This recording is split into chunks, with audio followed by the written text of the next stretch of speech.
Oh, first question. Dear Venerable, could you please help me understand the purpose of our dreams when we sleep?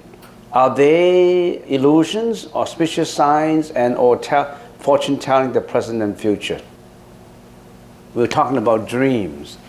There were volumes and volumes of books written about dreams. Many psychologists, Sigmund Freud, and many others, they wrote a lot about dreams, and what they thought about dreams, and even experiments were done on dreams. But let's just do a generalization of what dream is. What is a dream? A dream usually is when you are sleeping and all your forefront 8 sense organs are not working. What do I mean by that? What kind of sensory organs you have? Your eyes, your nose, your ears, your tongue, and your body. When you're sleeping on your bed, are they working? No, unless you're sleepwalking. Some people sleep with eyes open, you know. They are very insecure people.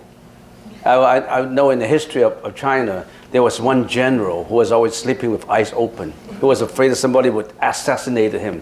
So he was always, with eyes open. Have you ever seen anybody who sleep with eyes open? I did. Half open. Not entirely open. Because maybe he's feeling insecure. He wants to make sure that nobody's around. So half eyes open. So your eyes were closed, your nose, everything. All these four front-end salesmen. We call them front-end salesmen.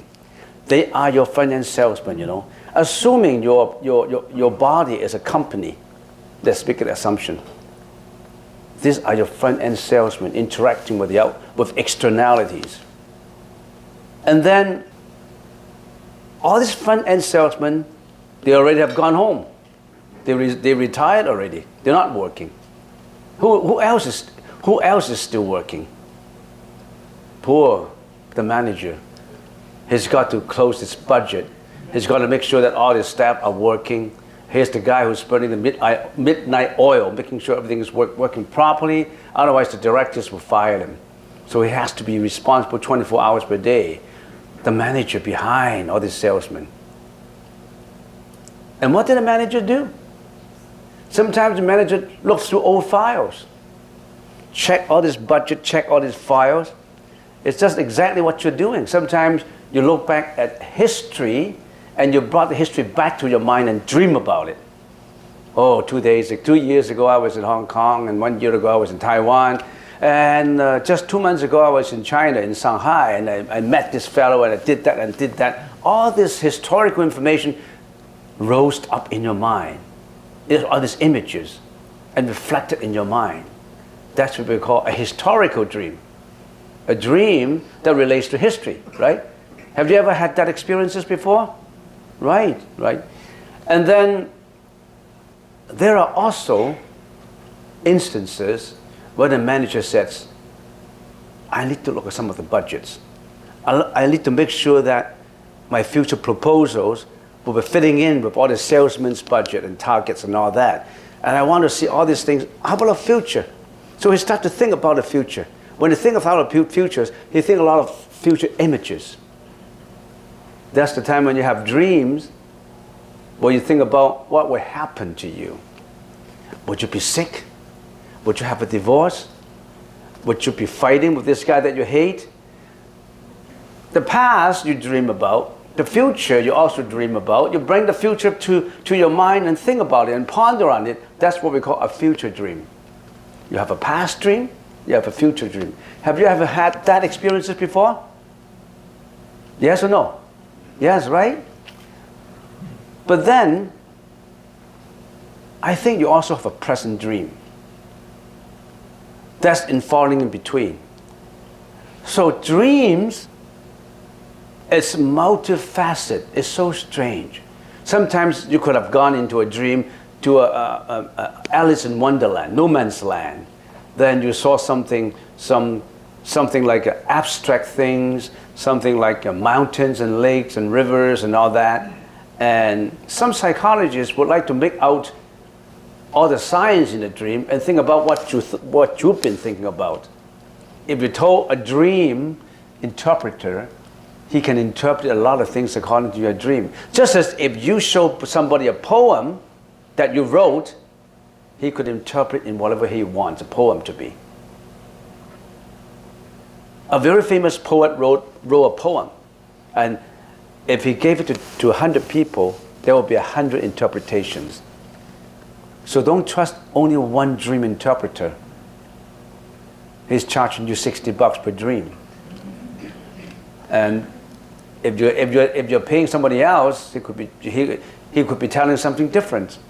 So what does that mean? Dreams are illusions. Sometimes dream will make you happy, and sometimes some dreams will make you sad. But if you train your mind to be always at peace, you will have less and less dream.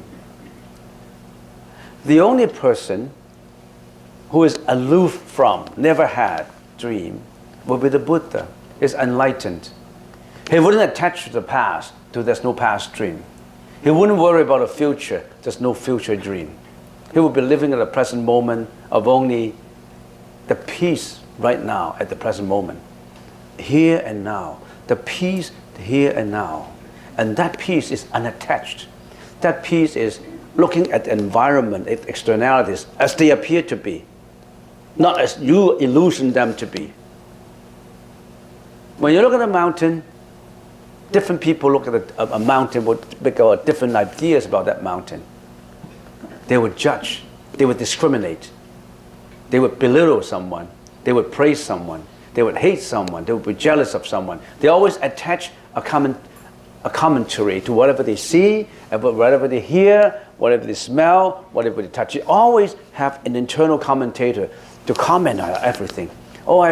Some people walk into the temple and said, hey, this temple, this volunteer is not polite. So that is a reflection of what this temple is all about. How come this is dirty? How come this is not clean?